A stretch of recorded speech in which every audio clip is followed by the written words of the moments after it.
Wednesday the 8th of September 2004. The mountain west regions of Colorado, a region graced with beautiful and magnificent mountain ranges, and home to the White River National Forest and Glenwood Springs. That particular September Wednesday had been somewhat chilly as the autumn cold fronts pushed away the summer's heats, and it was a Wednesday that would go down in history as the day that one of the biggest mysteries in Glenwood Springs would be uncovered. A mystery that would change the lives of those involved forever. Skeletal remains were discovered in the middle of the woods, and a notebook containing a final message sprouted a whole host of theories and mystery. Dear Lib, I should write in case my situation doesn't improve. This may be the end of my journey. People say Ted Bundy didn't show any emotion. I showed emotion. Unit 2, move into position. Units 3 and 4 maintain coverage of Sector 7. I'm not guilty.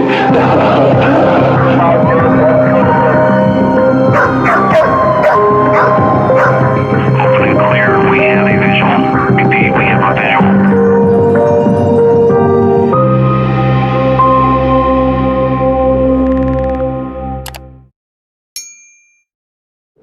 The following episode is not suitable for those under the age of 13. Viewer discretion and parental guidance is advised. I've just launched 23 brand new stickers on my shop, joshuamiles.shop. Now, I spent so long working on these stickers, ensuring that they're fully waterproof and durable, and we actually make them in my house. I'm super proud of all of them. Some of the stickers were designed and drawn by me, and some designed by the wonderful Sammy Illustrates. Each sticker costs £1.50, that's $3 US, €1.95 or $3 Canadian. And if you buy 4, you actually get 1 for free as well. So let me show you a few of them. Here are a few of my favorites. I have them over here. There's quite a few. It's difficult. I love them all so much. It's really difficult to choose some of the favorites. So this one is called the Tea Spill sticker. You can see that. It is beautiful, and this is a vinyl sticker, fully waterproof, so you can put it on your water bottle and put it in the dishwasher or wash it by hand. I'd advise washing it by hand just to be on the safe side, and it will stay on. We've done quite a few tests of putting these stickers on things and rubbing them underwater and like simulating cleaning them a lot to make sure that they are completely waterproof, and they are, and they are beautiful stickers. So this is Tea Spill sticker. This was designed by Sammy Illustrates. This is Torn Hearts, which is like a little skeleton with a heart being broke. This is also by Sammy. I don't know if you can see that very well. I'll also put them on screen if this isn't working very well. I absolutely love this one. It says, "Shh, I'm watching true crime videos," which is honestly such a mood. I also love this one too. It says, "I'd rather be watching true crime YouTube videos," which same, whenever I'm at a social event, I'm like, I'd rather be watching some true crime YouTube videos. So I love this one so much. It'll adhere to pretty much anything. This one is called Pick Your Poison, and it is quite a simple little poison bottle designed by me. It's quite a cute little poison bottle. These will look so good on a notebook, because we have notebooks on the store, or on your water bottle, hydro flask, laptop cover, everywhere.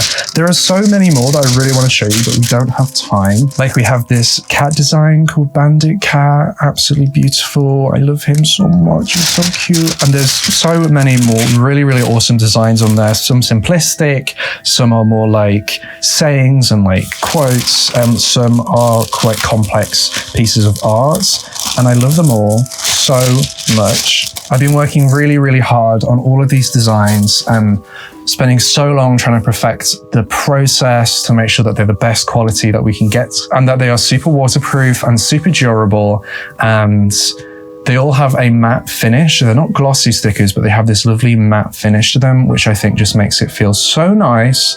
And Yeah, I love them so much. We also actually have an extra product, which is kind of like a lucky dip, and this product is called Misfits. So Misfits are the stickers that aren't quite perfect. They're slightly cut wrong, or the color's a little bit off, but they still deserve a loving home. We don't want to waste these resources. We want to find them a loving home too. So you can actually get 5 random Misfit stickers for between £1.50 and £2.50. You get 5 for that price, which is really, really cheap. So make sure you check them out too over on joshuamiles.shop. Shipping costs have also been reduced, so don't worry if you're not in the UK, I got you. So jump over to joshuamiles.shop and grab your fully waterproof and durable vinyl stickers before they sell out. 10% of each purchase is donated to the DNA Doe project. It's the same with every product that we have on the store. So go check them out. I love them all so much. I'm so proud of them, and I hope you like them too. Also, just a quick note, I've put everything on the store besides these new stickers at 15% off. So if you didn't manage to get yourself a hoodie or a notebook, then you can go and do that too if you want to. They're on there too. So make sure you go over there and check it out. We've worked really, really hard in it, and I hope you enjoy what we have on there. We'll be releasing more products over the year, more stickers, maybe some more notebooks, some more apparel and things like that, which are kind of cute. So please don't hesitate to go check them out. joshuamiles.shop.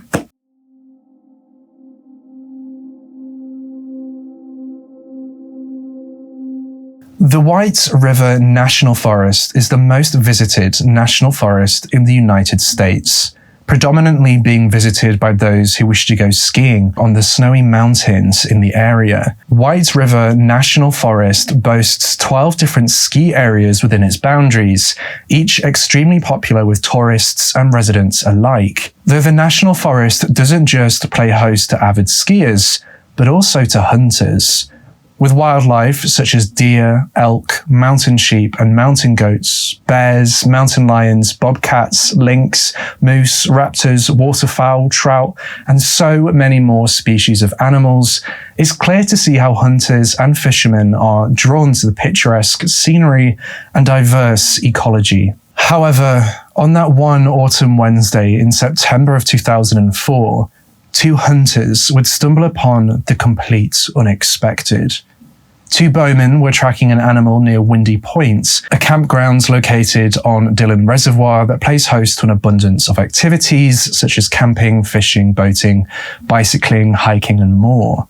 After an intense day of stalking this animal, the 2 bowmen stumbled across a collapsed tent at a remote campsite in a wooded area north of Glenwood Springs. The makeshift campsite housing this nylon tent appeared to have been left untouched, as if whoever had constructed it had just left without any of their possessions. Curiosity, as it would to many, got the better of the 2 bowmen, who decided to take a look inside the collapsed tent. But when they did, they discovered a scene that would haunt them for decades to come. Within the tent, the skeletal remains of an unidentified man stared back at the 2 bowmen, who immediately contacted the authorities. The man within the tent appeared to have been camping alone, though he was not alone in his fate. According to the NamUs database, there are currently 86 other active, unidentified decadents listed within Colorado, the majority of whom found in national parks and forests just like this one. The campsite itself had been quite literally in the middle of nowhere within these woods, located in the drainage of No Name Creek, about 9,700 feet above sea level and about 6 miles as the crow flies from Glenwood Springs, though a 12-mile hike to the town. The fact alone that these 2 bowmen had discovered this makeshift campsite was reported by the press to have been 1 in a million. It's the kind of location where you would have had to have been in the right place at the right time on top of it to be able to see it.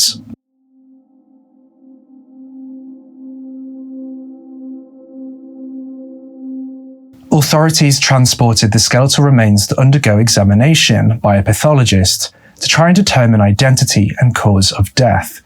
The pathologist initially determined the age of the unidentified male to have been between 40 years old and 60 years old. However, this was ultimately expanded to an age range of 27 to 26 years old at the time of death, giving a significantly large range for the birth year, from 1939 to 1977. That's a whole lot of people born between those years. Due to the state of decomposition, the remains being skeletal at the time of the discovery, the man's hair colour, eye colour and weight were unable to be determined, though they were able to estimate the unidentified man's height to have been somewhere between 5'11" and 6'2". Despite these remains being skeletal, several indications as to the man's identity were actually uncovered. The skeletal remains showed severe degeneration to the man's back and neck, indicative of someone suffering from severe back pain during their life. A forensic odontologist examined the teeth of the skeletal remains and discovered that the man had undergone extensive and high-quality dental work, including gold work, crowns, bridges, and fillings in almost every tooth. This dental work was recorded and entered into the case files so that they could later be compared against records of any missing persons case.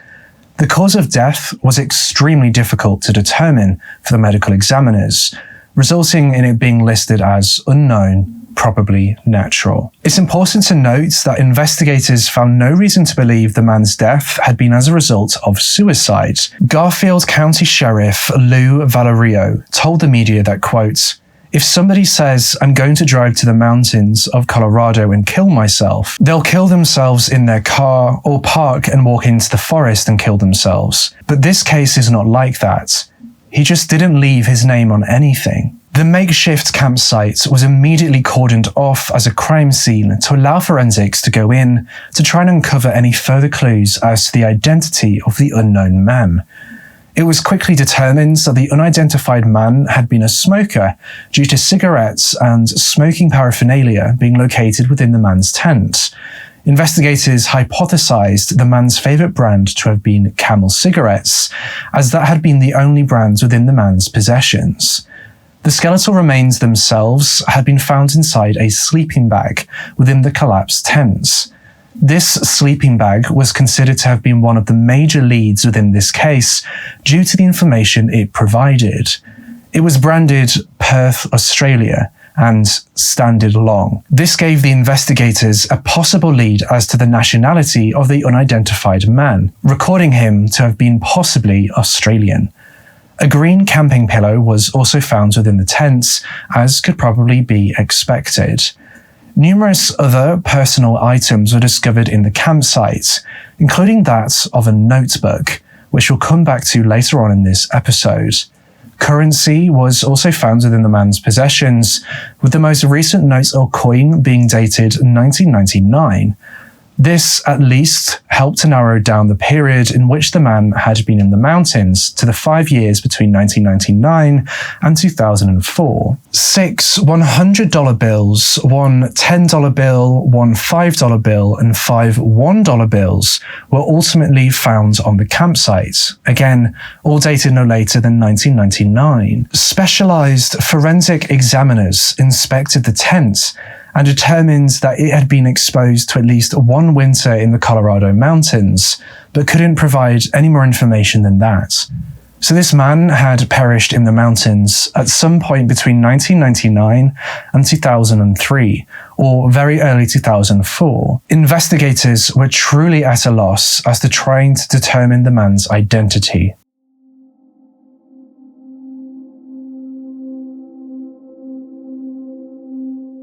It's important to further discuss the other personal items located within the man's campsite, as they could provide further clues within this case.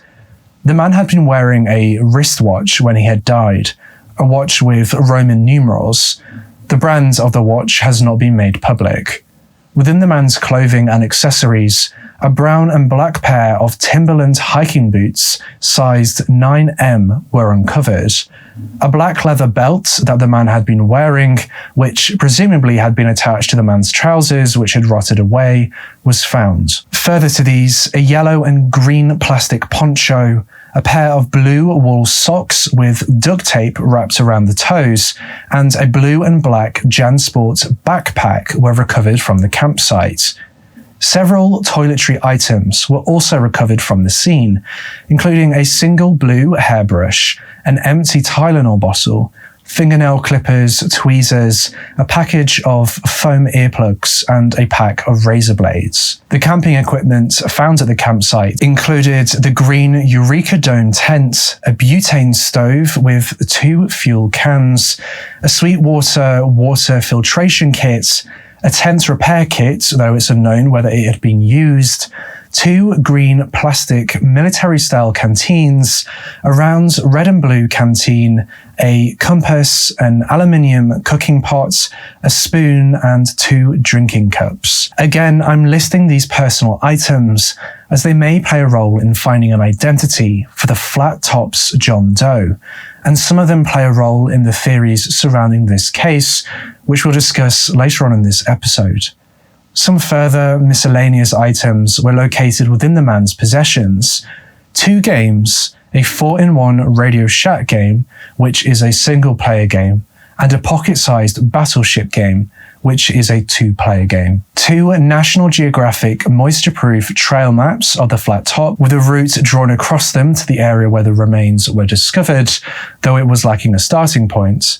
A pair of sunglasses, a pair of reading glasses, a magnifying glass, a pair of silver sharper image binoculars, 20 packs of Camel unfiltered cigarettes, 8 multicolored butane lighters, 2 plastic zipper bags, a bell, pepper spray, again it's unknown whether that was used, and a roll of duct tape.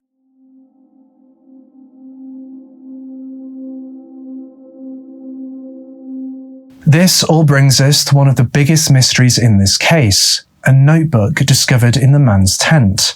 The notebook was a green spiral-bound notebook, and its contents perplexed experts and investigators. The Colorado Bureau of Investigations managed to decipher most of the writings within the notebook, though much of the notebook's contents were illegible due to exposure to the elements. The cover of the green notebook had a hand-drawn heart in the center, with various figures inside, including what can only be presumed to be a cat and maybe a glider. The first page within this notebook was extremely weathered. We'll come back to this first page in just a moment. And the pages that followed, the next 4 or 5 pages, had also been weathered, their contents becoming increasingly difficult to interpret. Though a message within those pages was decoded and appeared to contain a request for somebody to claim his remains and cremate him and conduct a service. The first page, however, detailed something far more foreboding and far more heartbreaking. The entry is addressed to somebody called Lib, and it reads, quote, "I should write in case my situation here doesn't improve. This may be the end of my journey. Would like for you to claim the body. Services or memorial, cremation." The next section was incredibly difficult to decipher. The CBI, the Colorado Bureau of Investigations, found it extremely difficult to find anything distinguishable and readable, though a handful of individual words were successfully extracted from the pages. These included I, thought, and the word flavor, spelt F-L-A-V-O-R. The spelling of the word flavor in that manner actually indicated something considerably significant. You see, flavour spelt in that way is the American version of the word. In the UK and in Australia, it is spelt with the letter U, so F-L-A-V-O-U-R. Does this rule out the hypothesis that John Doe is Australian, as the investigators had previously believed? This word is quite controversial within this case, as many people actually believe the word to be saved and not flavour. I decided to do my own investigation into this and try to see if I could use modern technology to try and distinguish whether it is in fact flavour or if it is the word saved. I brought the image into Photoshop, reduced the saturation, and adjusted the contrast and brightness so that it would be easier to run through artificial intelligence image enhancement software. Taking the output from Photoshop, I ran the image through a few different AI image enhancement softwares, focusing on noise removal and artifact reduction. I then took the output from these pieces of software and ran them through other artificial intelligence algorithms, being very wary of the AI creating markings on the image that weren't actually there. Finally, I ran the result through OCR software, which reads the image and extracts characters and words from the picture. Obviously, without being able to process a high-quality scan of this page, with the images I had available, this will only reveal to us clarity in our indications for this word, more a suggestion of what it could be rather than a fact. I actually had considerable difficulty in trying to get the software to recognize words within this entire image, so I focused in on the area that had the sentence containing the suspected word flavor. And this too yielded little results, so I decided to go the old-fashioned way. Let's take a look at the sentence in question, as the sentence itself may provide context clues. You can easily distinguish the first words to be if. You can also easily make out I and get, though it's important to note that the I may also be a T. I am personally more inclined to believe this to be the letter T, as when we take a look at the word if at the start of the sentence, you can see how the writer has clearly marked the top horizontal line, middle vertical line, and bottom line of the letter I. Though the second occurrence of the suspected I does not appear to have a lower horizontal line in the same manner, it looks more likely to be the letter T. What the word that comes prior to the T or I is very unclear, so let's take a look at the end of the sentence, the controversial word. You can see how someone may read this word to be flavor. The ending of the word is somewhat hard to distinguish, but if you take a look at how the word fits into the rest of the sentence, it just doesn't quite fit in my opinion. If blank gets flavor, this note was written by the man with the knowledge that he may not be found and that he may die. The following pages show this, with his plans for claiming his body and the cremation. Ultimately, though, I was unable to make any progress with the low-quality image I had. Let me know in the comments section below if you have any suggestions as to what it may say. I've left a link to the photograph in the description so you can have a go. I did spend way too long on this. I'm fairly sure I started to see letters and words that weren't actually there. And this is my final result, although I don't think it's super accurate, unfortunately. You can see how difficult it is to identify these characters. The authorities and experts spent a lot of time and effort trying to decipher this page, and it seems they had little success. The second page in the notebook was even less decipherable. CBI analysts state that it appeared the writer had no clear point. This section reads, quote, "Third choice, take them up in a glider. I promise not to get sick on you." Following this, the writings become illegible, though more common words were able to be identified, such as this, you, and not. On another page, it reads, R on the would you call her, D have it sent, you because I want it to where. Further words and characters recovered from this notebook read, be, mice, are going. A user on Web Sleuths on a thread discussing this case proposed that the first page may read, Dear Lib, thought I should write you in case my situation here doesn't improve. This may be the end of my journey. I would like for you to claim the body. No services or much real ceremony. Stingy fool, as I thought, if I don't get saved. This user went on to suggest that page 3 may read, Bronze star on the wall, would you call her and have it sent to you because I would want it to be wherever my ashes are going. Now it's important to note that each of the pages recovered had the following text at the bottom, quote, any $25,000, which could suggest that the writings were the last will and testament of the unidentified man. Perhaps any is actually the initials of the man. We may never know. Naturally, and as you can likely gather, this case full of mystery has garnered a lot of attention online, and many theories have surfaced as a result. We're only going to touch on the respectable theories out of respect for the unidentified man and his family. These theories stretch anywhere from an accidental fall that resulted in a fatal injury to a glide accident or even a suicide due to terminal illness. Let's take a look.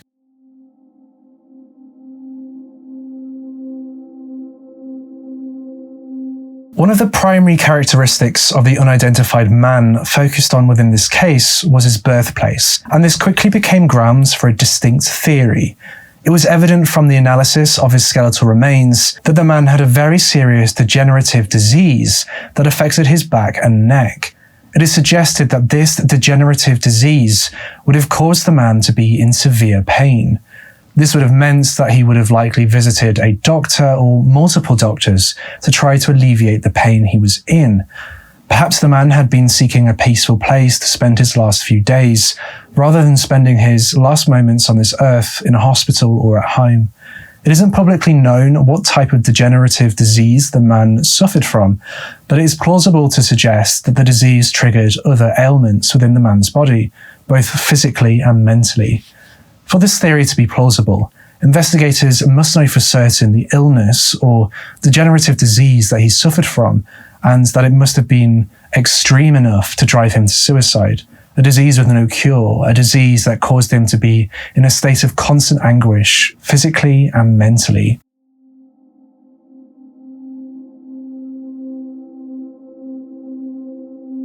Following on from the previous theory, the degenerative disease that this man was believed to have suffered from would have likely had knock-on negative effects on the man's mental health. Anyone who suffers from chronic pain will know how desperate you can become to alleviate the pain you're in, and it would be likely that this man had attempted as many avenues as possible in his attempts to alleviate the pain that he had been in. If there had been no cure, no way to manage the pain, his mental health would have taken a severe impact. I spoke with a friend of mine, Dr. Sohom Das, who is a consultant forensic psychiatrist, about the links between chronic pain and mental health. Let's take a look at what he told me. Hello, my name's Dr. Sohom Das, and I'm a consultant forensic psychiatrist and the host of the YouTube channel A Psych for Sore Minds. I'm going to talk about the connection between chronic pain and mental disorders. So chronic pain can cause a range of mental disorders. The most common are anxiety and depression. In fact, those two diagnoses are about 4 times more common in people with chronic pain compared to the normal population. Sometimes the anxiety can be specifically about the cause of the pain. And occasionally you can even get rarer disorders. So I once saw a woman in a clinic several years ago who developed a psychosis, and she had these chronic headaches. I don't think the pain caused the psychosis because she had other predisposing factors, like she had a family history of schizophrenia. But I do think the stress from her chronic pain precipitated it. And she became quite transfixed on the cause of her headaches and developed some delusional beliefs.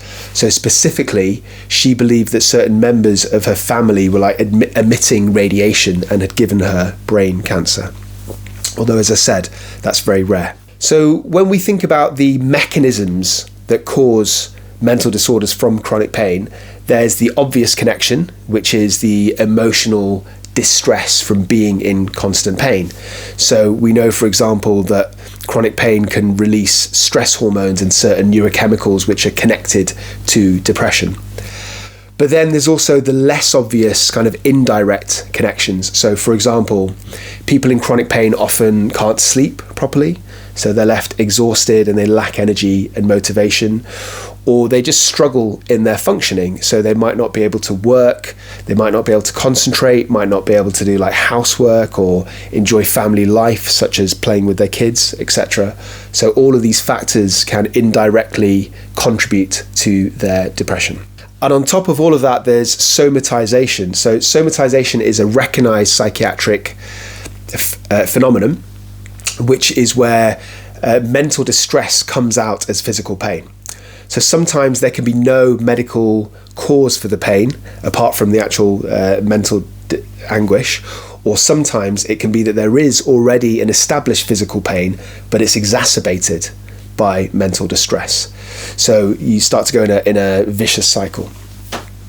The other thing I think is important to say is there's a big connection between suffering chronic pain and suicide. So it's a really significant risk factor, particularly if the sufferer has tried to alleviate the pain in many different ways, taking painkillers, for example, and if they've been unsuccessful, because then they're facing the prospect of a life in pain, which obviously is connected to general pessimism and negative thoughts about the future, including hopelessness. Thank you so much, Saham, for your expert input. I encourage all those who are watching to jump over to his channel and subscribe. He posts videos using his expert knowledge and past experience about true crime cases and mental health. Go show him some love from the true crime community here on YouTube. His link is in the description. People can develop mental illness for a variety of different reasons: financial, marital problems, the sudden death of a loved one, chronic pain, trauma, unemployment, amongst many others. Oftentimes, those with suicidal intentions retreat to a quiet place to go through with their plans. We know that this unidentified man had been an avid hiker due to the gear he owned, so perhaps this remote spot in the mountains had been that quiet spot for him. It is suggested that the man had gone up to the mountains simply to unwind and then decided that it was a good location for his final resting place. It is then theorized that he wrote a goodbye note to somebody close to him, hence the writing in his notebook commencing with "Dear Lib." His chronic back pain likely being a cause of great depression for the man. Internet sleuths then suggest that the completely empty Tylenol bottle, a brand name for the common medication paracetamol, could have been how he had intended to end his life. And as his remains had been skeletal, there has been no way to test for an overdose within his system, accidental or otherwise, so this cannot be conclusively ruled out. Though, as we discussed earlier in this episode, the authorities dismissed the possibility that this had been a suicide due to the characteristics of where the man's remains had been found. Investigators believe that someone who had wanted to commit suicide would have parked up in a car park within the national forest and walked into the woods, not set up camp and take provisions with him, a butane stove, cutlery, board games, etc.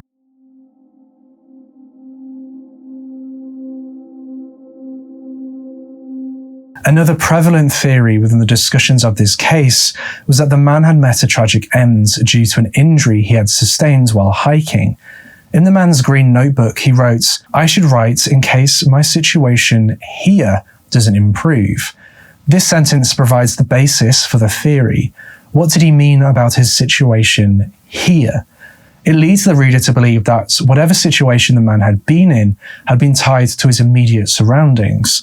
Within this theory, a sub-theory also emerges, the suggestion that there may have been a second person with the man. This sub-theory relies on the fact that the man had been carrying 2 canteens, 2 cups, and a pocket-sized battleship game, which is a 2-player game. To some, this suggested that there had been a second person, and perhaps the reason nobody has heard from the second person is due to this second person going to get help and succumbing to the environment. The second person would have had to endure the harsh elements of the Rocky Mountains and might even have been injured themselves. And as the man had written in the notebook that he had been running low on food and had also been exposed to the elements himself, maybe he thought he should write some final words and plans for after his death in the notebook. We still don't know who exactly Lib was, the person the man addressed his writings to in the notebook. Perhaps Lib had been the second person and had perished in the mountains. If this theory is to be believed, it means that not only did the man die waiting for the return of somebody he loved, but it also means that there could very well be a second body hidden somewhere within the mountains.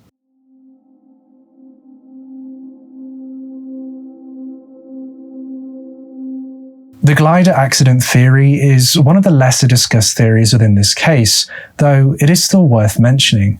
Some people familiar with this case believe that the man had perished as a result of a glider accident. One of the drawings on the cover of the notebook, as some suggest, appears to be that of a glider. This could indicate that the man had been passionate about gliders.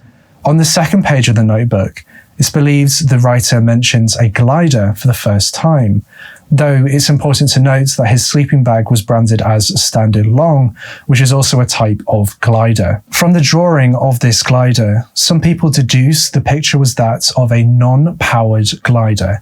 This could suggest that if somebody is experienced with this kind of glider, it wouldn't be out of the ordinary for that person to carry some camping gear in case you land somewhere and can't be easily found. There are several gliding and sailplane clubs along the immediate area where the unidentified man had been found, and he could have taken off from any of those areas and landed or crashed in the Flat Tops where he set up camp. A large flat area such as the Flat Tops, surrounded by mountains, is ideal for providing a natural lift for a non-powered glider. However, there is no available information as to whether there had been a crashed glider or lost pilot in the area, something that would have been reported in local newspapers. Further to this, not many people carry around 20 packs of Camel unfiltered cigarettes for a simple glider trip. Those alone suggest they had intended to camp for a while. Though hikers prefer to hike light with only essentials within their backpacks, as hiking up mountains with a heavy backpack is extremely tedious, especially for somebody with a suspected degenerative disease. A major contradiction to this glider theory is the discovery of the 2 National Geographic maps found at the man's campsite. These waterproof maps suggest that the man had entered the Flat Top wilderness at a trailhead in the north and hiked for about 4 or 5 days across elevations of 11,000 feet before eventually setting up his camp on a southern drainage at around 9,700 feet. The maps further showed a route that had been drawn from the trailhead to the area he would later be discovered. Now, some people argue that these maps may not have belonged to the unidentified man. Perhaps he had picked the maps up after they had been discarded by another hiker who had marked this route.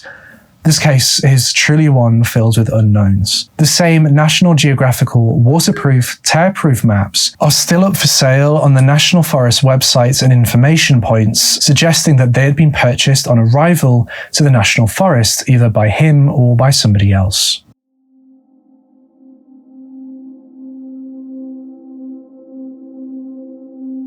It's only natural for the authorities to run comparisons against missing persons databases in the hopes of identifying this John Doe. Members of the public also contacted the investigators, suggesting the identity of the Flat Tops John Doe to be that of a variety of missing men. 22 men have ultimately been ruled out as being the John Doe. Those 22 men are Bruce Scott McAllister, Carl Jackson, Gerald Kenneth Sollenbarger, Jerry Dale Lesser, Jonathan Alge, Keith Reinhard, Kieran Burke, Larry Deans Watts, Michael Jerry McClure, Paul Hodgdon, unfortunately no picture is available of Paul Skibar, Paul Edward Buckley, Richard Dean Roberts, Richard Kirk Mayer, Robert Scott, again, unfortunately there's no picture available for Robert William Fisher, Roderick Lester Cates, Shane Kelly Turner, Thomas Michael Nickel, Victor Lee Abita, Walter Reinhardt, again, unfortunately no picture available, and William Brennan. Even though many people have been ruled out as being the identity of the Flat Tops John Doe, 2 particular men haven't.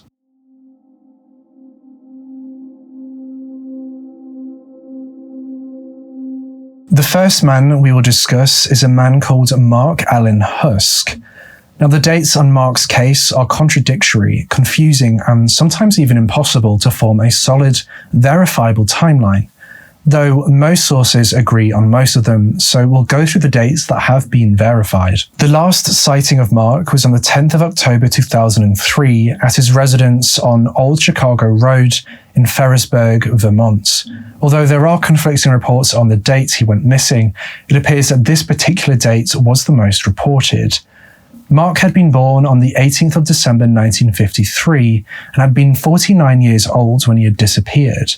He stood at 5 foot and 10 inches tall, weighed around 150 pounds, with hazel green eyes and dirty blonde hair, often reported as being sandy in colour. Mark wore wireframe glasses, not the ones that are in his picture, and is reported to have been wearing earth-tone coloured clothes, hiking boots, and a small black backpack when he was last seen.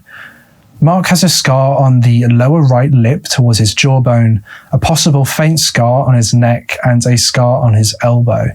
Mark was believed to have been despondent, in a low mood, prior to his disappearance for reasons unknown to the public. His depression had been listed within his case file and reported to have been a mental illness he had been battling with for some time. Mark Husk is an avid outdoorsman and has been known to travel throughout the United States for extended periods of time by himself, though it's unclear whether he usually told people where he was intended on going. Mark was further known to travel on buses out of the Amtrak station, sometimes headed to New York City. In April of 2019, a member of the public suggested online that it could be possible that the Flat Tops John Doe could be Mark Allen Husk. It's unknown whether this potential match had been reported to the authorities straight away, but we do know that a Reddit user called u/HauntedBundy made a post on the 1st of September 2020 in which they detail that they had submitted the potential connection to the authorities. In the comments section of this post, a Reddit user by the name of u/TerribleMuriel pointed out that there had been an update in the case in May of 2020 prior to this Reddit post being made, an update that had resulted from a tip given in 2019. This update reads, "Good afternoon, redacted. First of all, thank you for the work you have done in an attempt to identify this person, as well as locate Mr. Mark Allen Husk. I am working with several agencies on these two cases. I'm hoping to have a DNA sample for Mr. Husk soon, so I can get it compared to the unidentified remains case. Sadly, the process to identify remains, as well as locating a missing person, is rather lengthy for everyone involved, but I am diligently working on this case and hope soon I will be able to find the identity of the remains." Mark Allen Husk would be 67 years old today. If you have any information on the whereabouts of Mark, please contact Vermont State Police at 802-388-4919.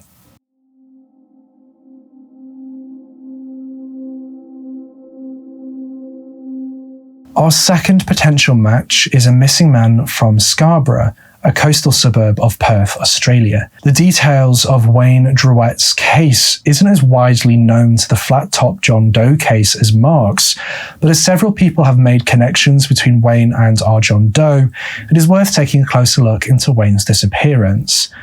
Wayne Dennis George Druitt was born in November of 1945.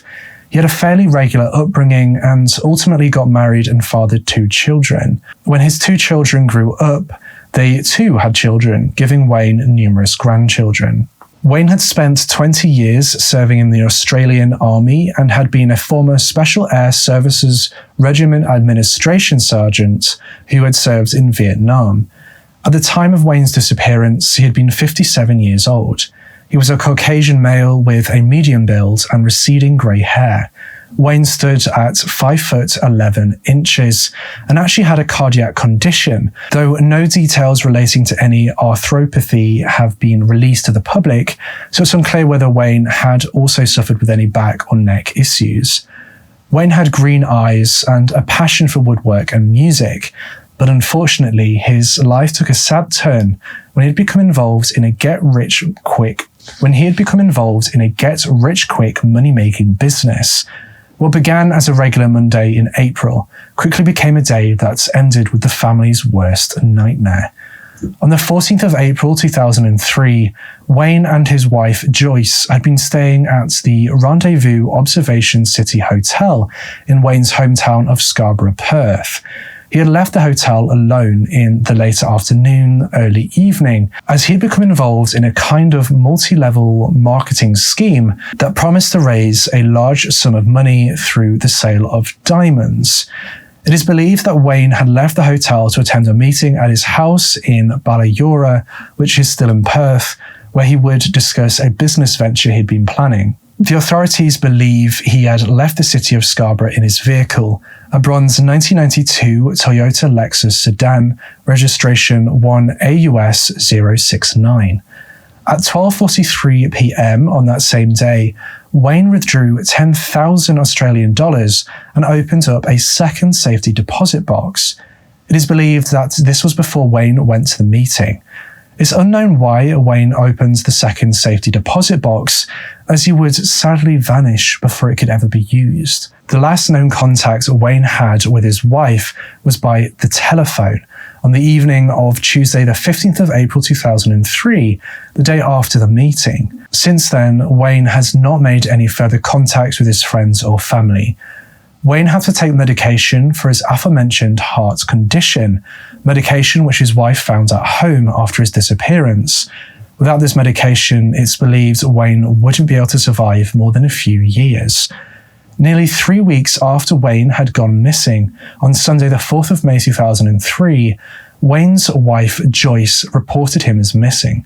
And on the following day, Monday the 5th of May 2003, news reports of Wayne's disappearance were published and broadcast. Reports that included the details of his vehicle and general physical description.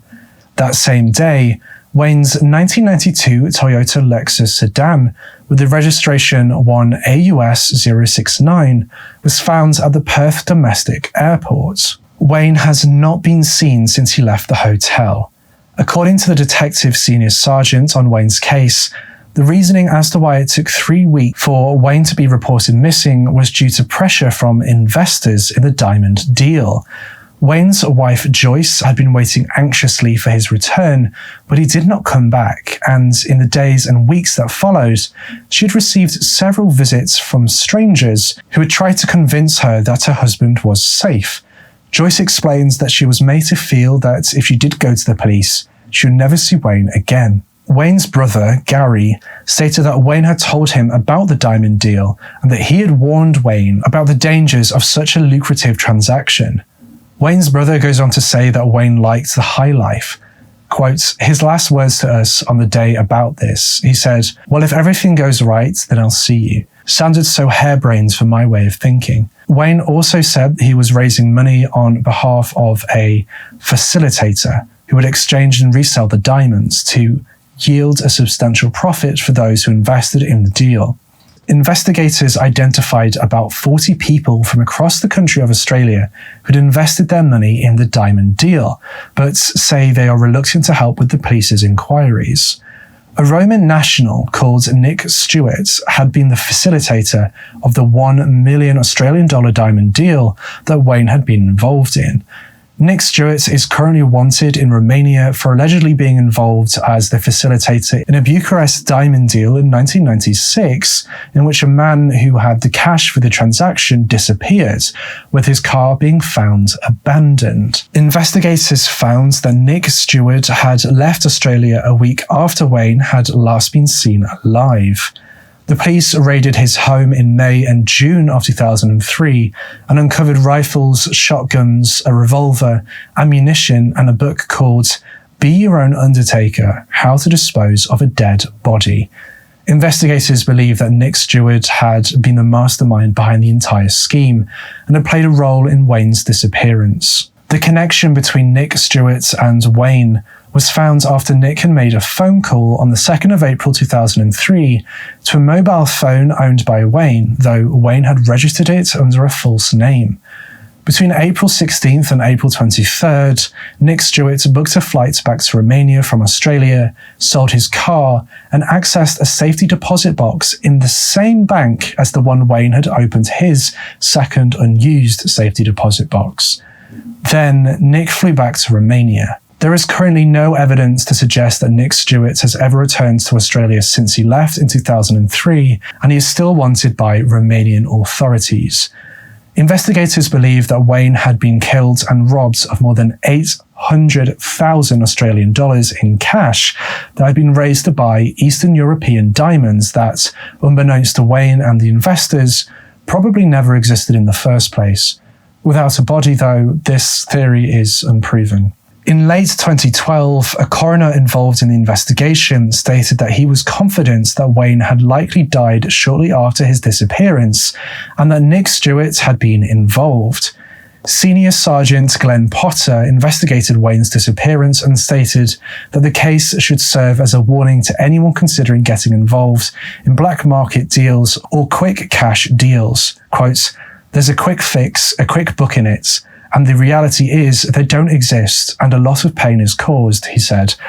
And in this case, we've seen it by people trying to make money very quickly without asking the right questions. Wayne's wife, Joyce, has welcomed these findings, stating, quote, "I'm glad that it's all over now," she said.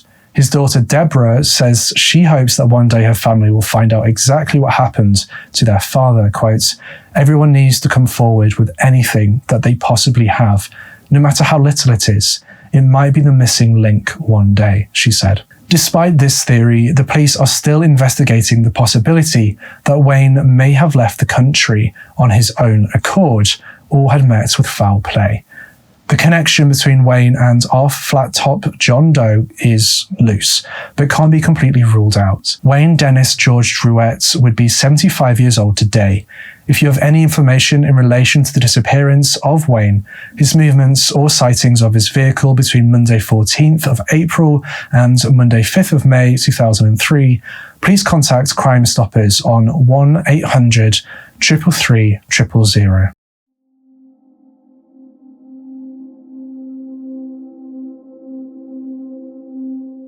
The answers to this enigma, to this perplexing and heartbreaking mystery, are likely lost forever in the mountain ranges of the White River National Park, Flat Tops of Colorado. There had been a reason that our John Doe had hiked to that specific location in the Colorado mountains, and there had been a reason that our John Doe, as he laid dying in his sleeping bag, wrote a note to someone he cared deeply about.